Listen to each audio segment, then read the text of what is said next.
Welcome back to our Summer University 2021. This is session 8, and we are looking now at the challenges ahead for Europe. Thank you all for joining us this year and for being with us. Throughout this session, we encourage you all to submit your questions using the chat box. And can I please remind everyone to mute their microphones? And of course, that doesn't include the speakers. This session is being recorded, so we are not under the Chatham House rule. And I would like now to introduce you to our moderator. She is Nalyvayko. She is with us today. She's from the Wilfried Martens Center, our partner organization for this event, and we're very grateful for this cooperation and for having you with us today, Anna. Thank you very much, and over to you. Thank you very much, Felix, and good afternoon, everyone, also from my side. Indeed, as per Felix's introduction, I am Anna Nalyvayko. I am Project Officer at the Wilfried Martens Center for European Studies, which is the official think tank of the EBP, and I am extremely happy and honored to be moderating today's session with our special guest. But before introducing him, I'd like to take this opportunity to thank also our partners in the co-organization of the Summer University, the Konrad Adenauer Foundation London office, and the Ideas Network 2030. But now, without further ado, let me introduce our guest speaker, Mr. Jyrki Katainen. Thank you so much for being here with us. Mr. Katainen has a long list of great professional achievements and a lot of expertise on EU and global affairs acquired during his extraordinary political career. Mr. Katainen has served as Minister of Finance of Finland, Prime Minister of Finland, and Vice President of the European Commission for Jobs, Growth, Investment and Competitiveness in 2014-2019. Today, Mr. Katainen is the president of the Finnish innovation fund Sitra, and we are also extremely honored to have him on the board of the Martens Center. So, Mr. Katainen, welcome once again. It's a great pleasure and honor having you with us today. Thank you very much. Before we dive into our conversation, just a few rules already mentioned by Felix. We are going to have a 1-hour conversation with Mr. Katainen. And if you do have any questions, please submit them in the chat, and we will have dedicated time slots where I will address the questions to our speaker. So with having said that, I believe that now we are officially ready to start our conversation. Mr. Katainen, our task today is to talk about the challenges ahead of Europe. So it's quite a monumental topic and covers, there's a lot of ground to cover. Let us acknowledge, of course, that this past year, or almost 2 years, have been affected by extraordinary circumstances. We have been hit by a global pandemic. But luckily, it seems like the worst is behind us. And now some of the efforts that were dedicated to battle COVID-19 can be devoted also to pre-pandemic priorities set out for the EU in 2019. So I'd like to start with an open question and ask you, what are, in your opinion, the priorities for Europe in the next couple of years? And along with those, what are the biggest challenges? Thank you very much. I want to thank first the Martens Center and Konrad Adenauer Stiftung for inviting me this, and it's a very good tradition to have Summer University for people who wants to reflect how the world is changing and especially what is the Europe's role in the middle of all these changes. So when I was preparing my ideas to this event, I ended up to select 4 points which I find the most crucial for Europe, what should happen, or what are the policy areas to which we should concentrate on during the next couple of years. There are certainly much more than this, but I ended up to select these 4, and I'm ready to discuss and elaborate more the other topics if need be. But first, I would like to mention this is an opportunity, but of course, to some extent, also a challenge. We have to concentrate on making sustainability leap. And using the word sustainability leap, I mean all the policy initiatives regarding climate solutions, climate policy. Especially, I mean policy proposals and initiatives to promote circular economy, because I believe that circular economy will be the way to organize market in the future for many reasons. We can talk more about those reasons later on. Thirdly, biodiversity is going to be next climate. So biodiversity as a policy topic and thematical entity is rising.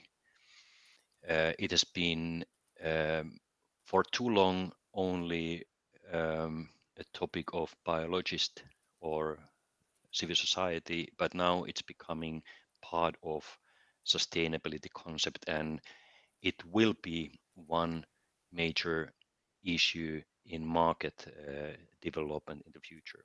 This is, by the way, one of the areas to which my current organization, Sitra, is concentrating now on. We try to identify new market-based mechanisms to address biodiversity loss and vice versa, how market forces could improve the state of biodiversity. So biodiversity issue is going to be next climate, and it's coming in right now.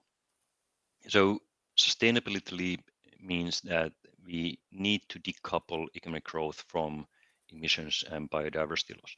Actually, this decoupling has already happened to some extent, namely if we look at the economic growth since 1990 till today, the growth has been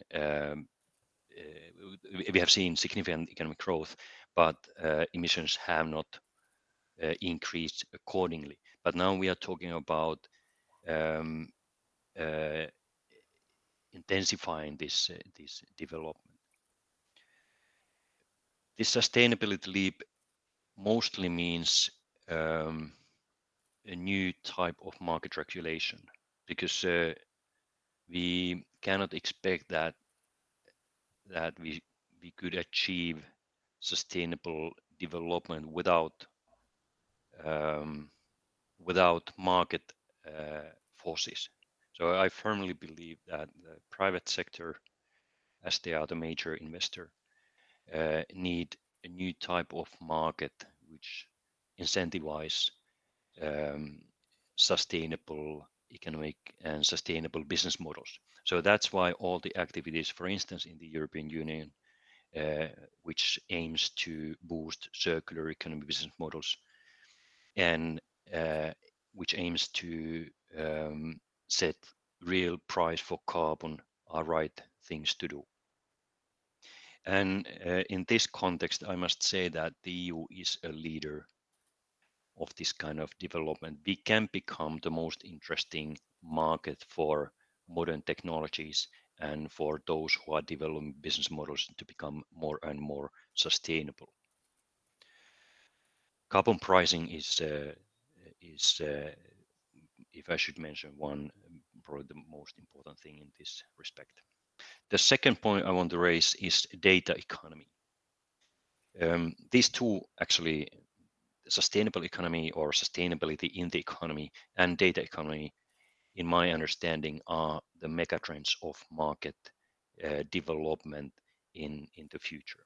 So data must be understood as a fastest growing raw material. We don't have any other raw material available than data, which is multiplying as fast as data is. And if we understand data as a raw material, we have to recognize the need to regulate the use of data. Currently, we are in a situation where there are two different ways to manage or govern data. The first one is the one which they use in China. So government owns all the data, and usually democracies doesn't want to go to this direction.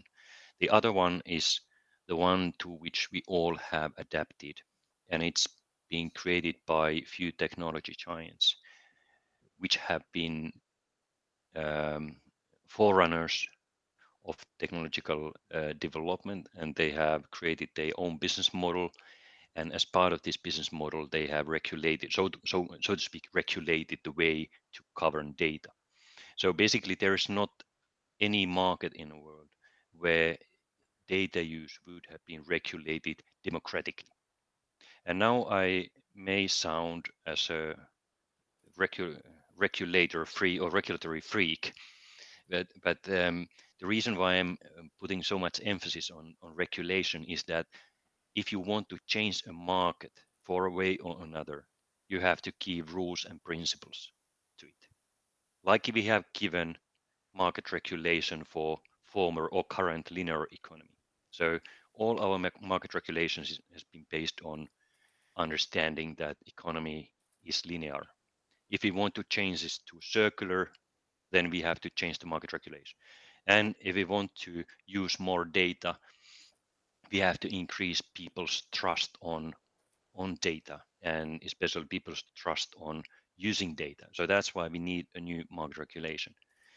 And again, here in this sector, EU is the first market who tries to give some sort of new regulatory, or tries to create some sort of new regulatory environment for using data. And also at the same time, EU tries to set standards, what is ethically sustainable, what is a human-centric way to govern data. We all want to use more data because it's a valuable raw material, but there must be sustainable um, playing field for using it. Actually, this is one interesting topic in our relationship between the United States and China. Very often I hear people asking whether we are in a situation where we have to choose to be sided or to be in the same camp with Americans or with Chinese, and especially companies, industries, very worrying about this development. We doesn't necessarily need to team up with either of these if we manage to create our own sustainable way to govern and use data. And as we have seen earlier, EU sometimes can be a global trendsetter, or not only a trendsetter, but a global standard setter if we manage to do things right. Having said all this, I have to say that this is a very demanding task, especially for policymakers, because whole concept of data economy is as young as or as premature as internet was when it was celebrating 5th anniversary, or another comparison to European or global banking sector in 1960s or 70s. So we are just in the beginning of this journey going forward with data. So some ideas what I would like to mention in this context is that that when we design regulation on data, we have to keep in mind that the regulation should maximize the use of data.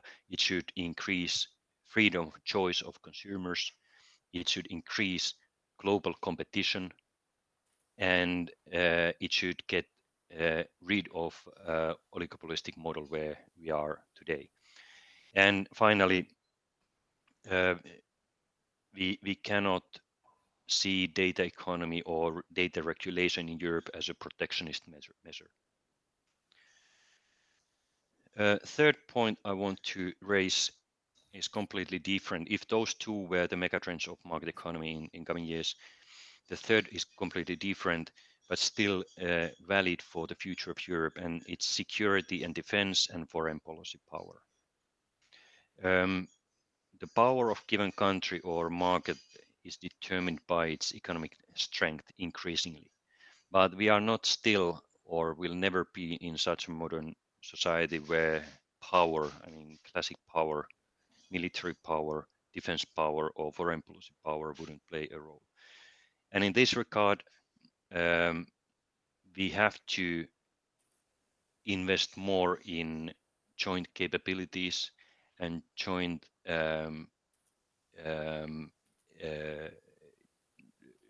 capabilities to address, for instance, hybrid or cyber attacks against European countries. And also, we need better capability to act together in traditional military area. This, of course, does not mean that the EU should be separate or should go different direction from what NATO is doing. Actually, NATO is the closest ally and must continue as a closest ally to the EU countries. But we have to make sure that our strategic autonomy strengthens if need be. So transatlantic cooperation is still very important. Hopefully our American partners still find it similarly, but still there is a need to protect and defend our own interests much more strongly than what we are capable to do today. We have seen lots of incidents happening around us, and we have not been strong enough to address those security issues on our own continent. So I keep this more important than what has been the case in history. And finally, fourth point, our internal order. Sorry that when I say I or we, I mean the European Union, but it's a wider concept, which in many cases includes our British friends. Our internal order means rule of law. I have been extremely worried for a couple of years now of this of the development in certain EU member states where fundamental values, freedom of judiciary, freedom of press, human rights, human dignity, transparency in administration has been put in question. And this is a wider problem than just EU's internal problem. It can be seen as a problem for all who want to cooperate with us. So in that sense, even though there are two countries in my mind, particularly, but there are other cases to lesser extent who have been breaching the limits of this these fundamental values and rule of law. I think that we simply cannot stand for this kind of development. Usually countries or markets are flexible and capable to do compromises, and EU is a master of compromises. But there are issues in which compromises cannot be made, and rule of law and these fundamental issues are the ones. So I must confess that I'm very worried about the current trend. If you give a little finger to the devil, it easily bites the whole hand if there is not a strong counter force on that. So these 4 points I wanted to raise here. There are, of course, a lot more to discuss about, but Anna, over to you. Thank you very much, Mr. Katainen, for that comprehensive overview. I have to say you put a lot of topics on the table, and we could definitely, discuss for hours, but unfortunately we have limited time, so I have to pick and choose. And I'd like to go deeper into some aspects of what you mentioned. You talked a lot about economy and sustainable economy, and definitely the need for Europe to be competitive on the global stage, and need for investment and green investments as well. So the pandemic obviously has had a very deep effect on the economy of the member states and the global economy. And one of the tools that the European Union put forward to respond to the economic crisis is the Invest EU program, with the aim of investing more than 370 billion euros and creating jobs in Europe. This program builds on the model of the Juncker plan, which was implemented during your time as Vice President of the Commission. So maybe if you could quickly tell us what the Juncker plan achieved for EU citizens, and what are your expectations of the Invest EU program, and what sort of investments should be made with this money? Yeah, thank you. So-called Juncker plan, or the European Fund for Strategic Investment, was a highly successful concept. For those who don't remember what it was all about, it was actually a guarantee scheme. The Commission allocated 16 billion euros for European Investment Bank, and it enabled bank to finance strategically important projects worth 100 billion euros. So 16 billion guarantee enabled to provide financing worth 100 billion euros. And with this money, we managed to trigger additional investments in the EU worth 550 billion. And this leverage ratio was quite significant. It was exactly what we were envisaging. It went a little bit above our original target, but it functioned well. So by using 16 billion hard money, concrete cash, we got 550 billion investment. More than 30% of this money went to startup communities or startup companies or SMEs. 25% went directly to research and development and innovation projects, 15% to energy sector, 9% to digital infrastructure. So according our calculations, or EIB's actually calculations, these projects created 1.7 million jobs and increased GDP by 1.8%. So, and the number of SMEs who got financing was over 1 million. It functioned well also geographically, namely the number one beneficiary was Portugal, second biggest user per GDP was Greece, and third Bulgaria, fourth Spain, and fifth Estonia. So basically, if you look at additional money or additionality of this money, it went exactly there where the financial sector was not functioning well. So this was the added value of the EU activities. Yes, indeed, in a new EU budget, there's a new vehicle which is based on Juncker plan. It's called Invest EU. It's a little bit different animal. The basic idea is the same. The EU budget will provide guarantees. EIB plus other implementing partners, such as national promotional banks, can use the guarantee, and they then finance concrete projects in member states. And it also, the fund includes other financial instruments what the European budget consists.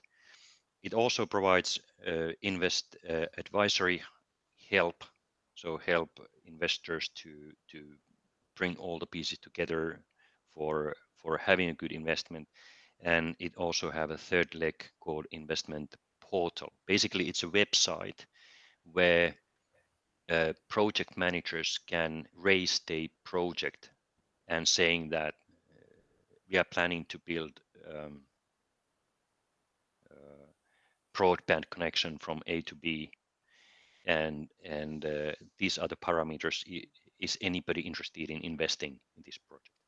It has functioned already a couple of years, and it has been quite successful project, but it's quite innovative and easy, not rocket science idea at all, but well-functioning platform for those who are looking for good investment projects. So I believe that Invest EU will support quite well all the other financial sources for boosting investment, especially in climate action and digital areas. Thank you very much. And just a very quick follow-up exactly on digital. I mean, you in your opening, you already gave us an idea where you stand on regulation, and and Europe being sort of a standard setter for the world in terms of regulating digital technologies. So my question to you would be, of course, digital technologies and infrastructure have played a vital role in managing the pandemic and in mitigating also the effect of the social and economic shock. Digital devices and technology, have completely changed their way of working and learning and studying during the pandemic, and they are and they will be a key part of EU's recovery. And indeed, the EU is pushing to set the global standards on tech regulation. So I'm referring mainly to GDPR or Digital Markets Act or the rules on artificial intelligence. So my question to you is, can the EU be globally competitive on digital through regulation, especially considering the competition coming from China and Southeast Asia, or is it a bit of a slippery slope? How do you see that?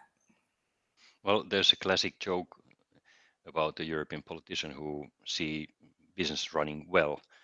What European politicians usually do, he first thinks that, okay, now I have to tax it. And if the business is still running, he thinks that, okay, now I have to regulate.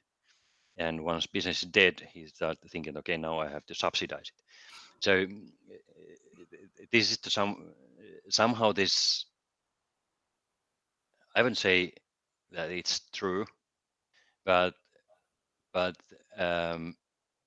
I must say that our biggest impact on digital development can come through sustainable regulation.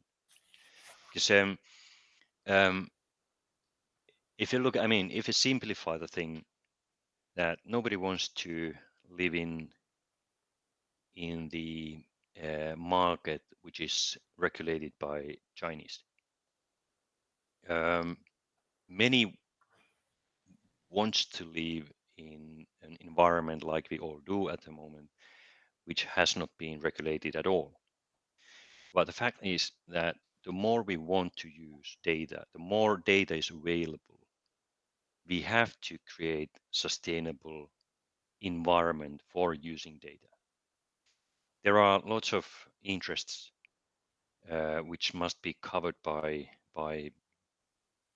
some sort of rule book, like privacy issues, who owns the data, how competition functions.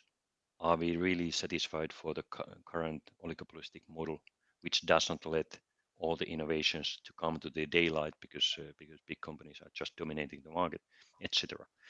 And it's relevant to recognize that we are just in the beginning of the journey. Data-driven economy is completely different animal in 5 years' time, even more so in 10 years' time. And there's a good point. Your question is valid in a sense that we can regulate market wrongly, which kills our attempt to become the most global market. And that was the reason why I said that regulating digital market is very complicated and challenging task for policymakers, because different companies can tell you different stories because they are in different part of the value chain, or their business model is based on different ways to handle data. So it's not easy at all, but it's absolutely necessary. So we don't need to regulate everything, but I'm sure that in order to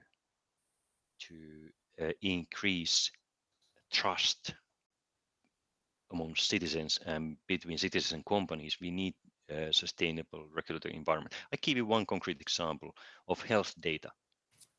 So my fund is coordinating the Commission's work on European health data space, meaning that our task is to create or devise ideas for Commission. What could be done in order to create single market of health data. Health data doesn't go cross-border today. It should. And that's why in order to make it flowing cross-border, we need some sort of European regulation. So, and nobody's saying that this is bad for competitiveness. Everybody says that it's good for competitiveness. Everything depends on the content of the regulation.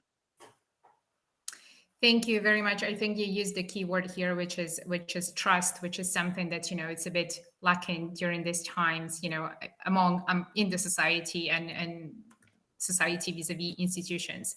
But I'd like now to shift topic a bit and talk about climate action, which of course is a big part of also already the points that you mentioned. The EU has a very ambitious plan for cutting emissions and turning Europe into the first carbon neutral continent by 2050. And climate action involves, and I think it's very clear, all sectors of our society. And to achieve the targets, we need a deep economic transformation. However, we were hit by the pandemic. So how did, in your view, the pandemic impact the European Green Deal, and what are the obstacles standing in the way of European climate action, and which solutions can help us? Yeah, pandemic's impact was at least twofold. The first one was that our economy sank, and we needed to stimulate economy, and somehow understanding has risen that there's no point to stimulate old economy if we can stimulate new economy. So the stimulus, all the stimulus efforts have put extra gear for investments and the creation of more sustainable economy. So that was one concrete outcome of the pandemic. But second thing is that the pandemic somehow raised or increased people's understanding that the economy and human life is so dependent on nature. So we cannot develop our societies without taking into account the sustainability of nature. So virus is living organism, and even if its connection to GDP or its connection to the investment can be seen quite remote, but still, I believe that many people study the thing that we have to look at more carefully than before our economics consequences or economics relationship with living nature. So in that sense, Ursula von der Leyen's Green Deal and Fit for 55 package came very right time. So timing was perfect, even though pandemic has been very unfortunate spice in all this. But nevertheless, I believe that those two factors, both stimulus efforts, but also increased understanding of this symbiosis of economy and nature, they both have been the biggest impacts. Yeah, thank you. Thank you about that. And I think indeed the COVID-19 and the lockdown measures made us understand also the importance of sustainability when we lived for almost a year, without cars and people just rediscovering this link to nature and this a more sustainable way of life. You talked about circular economy in your opening statement, and I know that it's a big part of your work. So I'd like to talk a bit more about that. How is it important for achieving the climate targets to bring together circular and climate communities and for them to work together? And also, in one of your articles that I recently read, you said, and I quote, that circular economy will not be the same everywhere, as its concept differs among societies, leaning heavily on primary production compared to service-based societies. So I think this is also very much the point when we talk about decarbonization, because we still have EU member states that lean heavily on fossil fuels and use them for industrial production. So how can we achieve climate targets without compromising the economic and social well-being of those countries, and kind of going forward together, but without leaving anyone behind and without anyone paying too steep of a price? Yeah, circular economy. I see circular economy as a economic arm of climate action, because circular economy is just a way to organize market and industrial production and consumption so that it is more material efficient and raw materials are not wasted. So it's the same market economy as our current linear, but it's more it's more clever because it doesn't waste resources. It's quite striking to think that only 9% of all the raw materials what we exploit every year ends up to reuse. So more than 90% of raw materials are one-off used. So what a waste of resources. If we think, for instance, oil-based products, which can be recycled or which can be reused, it's only about the business logic, about the business models, about incentives, how we can maximize the reduce of raw materials. And this is important because it keeps GDP growing while we want to reduce emissions. And that's why the market regulation is so important. We have to create new things and help businesses to build new business models for the existing businesses. Sitra has been working on this topic for quite some time already, and we have listed companies which are forerunners in circular economy. It's really nice to see that there are increasing number of very traditional companies like tractor manufacturers or companies like this, which have changed their business models to become more circular because it is better business for them. When we started in Juncker Commission, circular economy belonged to DG Environment. It was they part of their activities, and then we decided that it cannot be only environment issue because circular economy is mostly about single market. It's part of our industrial policy, and as a byproduct we can save the world. And understanding the circular economy the way like this, it widened our policy perspectives significantly, and nowadays it's a significant part of single market policies in the EU.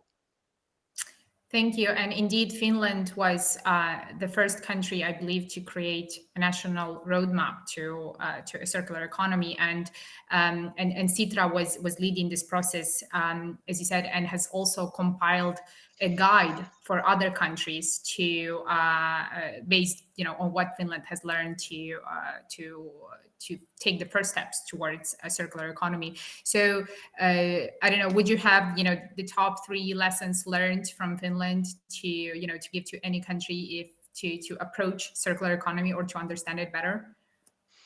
Yeah, I can raise few concrete points. Finland has developed a cross-sectoral strategic program to advance circular economy. The instinct about this program is that it sets targets related to material consumption. Primary raw material consumption in 2035 will not exceed that in 2015. The productivity of resources shall double during the same time period. And the circular material use rate will also double by 2035. All these strategic programs have been made together with industry. So in some cases, industry itself has been leading this process. For instance, steel industry, textiles, and battery chemical industries have adopted their circular economy programs, and the companies themselves are changing the business models. Also, electronic industry has created their own circular economy roadmap. So also forest industry. So all our main areas of industries are now changing their business models to become more circular because they have recognized that this is more, it makes more money, it's better business, and this is where the market will be in the future. Thank you very much. Before we move on to another policy area, we have a question from the audience, from Martin Roger, and it states, it's a question about data regulations. So as a researcher, we need 7 months and 130 pages for ethical approval to get patients' data access in the UK, and 9 months and 110 pages in the EU. However, nobody cared about what we actually did with the data afterwards. How can we achieve a more continuous data management, monitoring, keeping the thoroughness, but with less bureaucratic access control? So, Mr. Katainen, over to you. This is an excellent question and too difficult for me to answer. I don't know exactly what to do, but as your example shows, there's a lot to do. So it cannot be rocket science to find ways to make sure that data is used securely and ethically sustainable manner, but it doesn't force you to fulfill 100 or 200 pages of information. So this is one challenge we have. Second point I want to make is that that all the data does not need the same approval procedure. If you are looking at, for instance, health data, it's clear that we need to treat health data differently than, for instance, data which is coming out of cars. When you're driving a car, you are producing huge amount of data, and it's not the same type of data as your health or banking data is. So we have to probably separate different data sets from each other, and then find ways to give licenses to use it. So the basic principle is that person or individual should have easy. It should be easy to give permission for somebody to use your data and take the permission back. And this doesn't happen today. So if I'm the one who governs my data, then it's usually more sustainable than the current situation. The ownership of the data is totally different thing. But at least I would like to live in a world where I can give and take away a license to use my data, depending on the quality of the services or depending on the trust. Thank you very much for that answer. And we don't have a lot of time left, but still some ground to cover. And I'd like to turn to the policy priority of a stronger Europe in the world, or foreign policy. So, and of course, I cannot not ask you a question about or a comment on Afghanistan. So we have all been following the situation and wondering what will become of the region. So What is your assessment of the geopolitical changes that the Taliban regime will bring to the region? And will the withdrawal from Afghanistan, or rather the way that the withdrawal was handled, have any impact on the transatlantic relations? One thing seems to be clear, that there's no reason to expect any democratic development in Afghanistan anymore. The question is whether it's ever possible, but at least we now know that the democracy will not land to Afghanistan. The second point is that, which is still to some extent open question, but looks very bad, is the role of human dignity, human rights, especially when we talk about girls and women. Third observation is that it's quite obvious that we will see quite extensive migration flows going away from Afghanistan.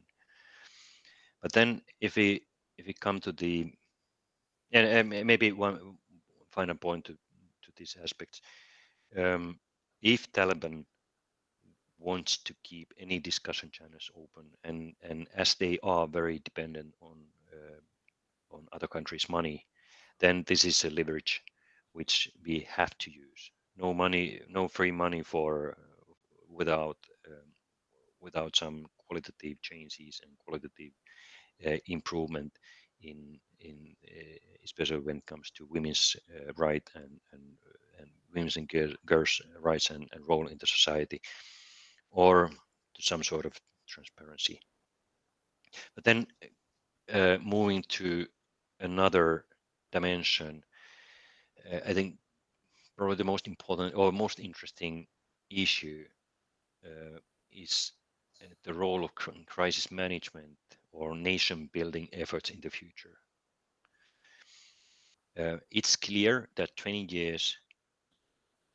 last 20 years, lots of positive things has happened. There is a whole generation of people who have lived in a society where Taliban hasn't been governing, and many women have got right to educate and work and do business there. So 20 years has not been for nothing, but still it puts in question how well Western societies can export democracy or stability, and what should be changed if we do the same thing in some other region in the future. What is the lessons learned? I'm sure that this is one of the most interesting topic for a number of researchers to look at what went wrong, and what are the positive angles on this. When it comes to transatlantic relationship, I'm quite pragmatic. The United States was responsible of majority of all the costs in Afghanistan, and they enabled us all to be there. We were in the same alliance with them, and maybe it was just a political reality that they thought that they effort are not enough anymore in Afghanistan. That's why they decided to withdraw, and of course we all needed to do the same afterwards. So I'm quite pragmatic that everybody understand that nobody succeeded to export democracy and stability to Afghanistan. No Americans, no European partners, no one else. And in that sense, we are in the same boat. But of course, it would have been good to have some sort of open debate between allies. What is the timetable for the action, and how it should be organized? Because now it looks quite bad that everything happened by accident. Yeah, thank you. Thank you for that analysis. And indeed, as you mentioned, preventing an economic collapse will definitely be the priority of the Taliban regime, because the economy was relying heavily on international aid. And the EU can, of course, have some leverage there, especially when it comes to the respect of human rights. However, the Taliban might also turn to other countries or big players for help. And I'm immediately talking about China here, or Russia. And you partly anticipated a question that I had in your opening. Should the mother of all questions, should the EU side with China or the US, in this global competition, and with China being more and more threatening. So also, with regards to, do you think the Taliban will turn to China, or do you think China will take the chance to somehow, being a big player in the region or in Afghanistan? And do you said that when it comes to data, the EU should be a player on its own. Do you stand by that, on all the aspects, also with regards to economy and competitiveness and security? Yeah, it's I'm sure that Taliban will turn to any direction where they can expect money. And then it's a question on what conditions different players are ready to help Taliban or Taliban regime. There are huge political risks for China or Russia to give unconditional financing to Taliban, because everybody is watching the development at the moment. And if either of those or someone else would do it, there's huge political risk that this country would become too odd-light. So there are some restrictions or some limits what at least right at the moment any country can do, and that is possible. I see it quite natural that China and Russia tries to warm up their relationship with Taliban regime. They can be somewhat more flexible than we can be, but it's always important to keep discussion channels open, because it's the precondition for any improvement. So in that sense, it's important for the EU also to keep discussion channels open, but we simply cannot provide any sort of help unconditionally, and all the potential help must be linked to human rights. And what was your second? About the US and China and EU's positioning. Well, yeah. The world economy is in the middle of transformation process. So some fundamentals are changing. I don't mean that the currencies would be changing or things like that, or the fact that we need GDP growth, it doesn't disappear anyway. But the fundamentals which create growth are changing, and those are data-based economic models and technologies and market regulatory measures which incentivize for sustainable economy. So these two are fundamental changes which will happen in already now, but even more so in a couple of years. And thus we are in the middle of transformation, or in the middle of competition where cards are distributed or redistributed. So we don't know which of the three markets will be strongest. Of course, I believe that EU, but how much, for instance, China can get market share in Europe or in global market in digital technologies? Can they dominate the market in the future? What is the role of technology American tech giants, and how well EU can create a new market in our market? So EU's position is not bad in a sense that we are the largest and the richest market. So we are attractive in that sense. But do we manage to create attractive market environment by regulating new stuff, which nobody has regulated yet, or not? This is a big question. So basically, we are in the middle of the battle where regulatory environments are competing against each other. China is using all the possible means for winning this race. They are subsidizing their companies. They tries to get to the position where they are gatekeeping, or they companies are in gatekeeping position. Actually, the same thing has happened for the American companies. We have a number of or handful of gatekeeping companies which basically doesn't allow competition, real competition, and that's why Europe's role is so important. If we manage to destroy this current system in digital market where few dominants can prevent real competition, then we are in strong or we have a strong hand.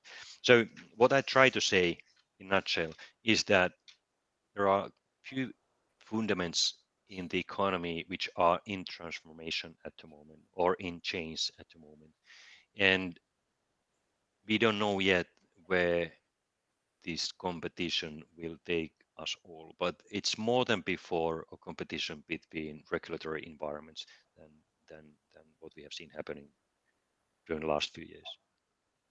Thank you for that, and I think this really can finish on conversation. Of course, there are so many topics that I would still tackle and ask you, but we are running out of time. So I'd like to thank you very much for your time and for your expertise and for sharing your thoughts and your point of view, your analysis. It has been an honor having you here, and I would like to thank the audience as well for following this discussion. And I'd like to pass the floor to Felix now. Thank you very much. Thank you very much, Anna, for a superb chairmanship, and thank you, Mr. Katainen, for sharing your insights with us. It was a fascinating debate, and I'm sure we all learned something from it. And to keep up with the latest information, please do follow us on Twitter. That's ideas_2030, or on our website, www.ideasnetwork2030.com. Thank you very much, and see you again in 1 minute.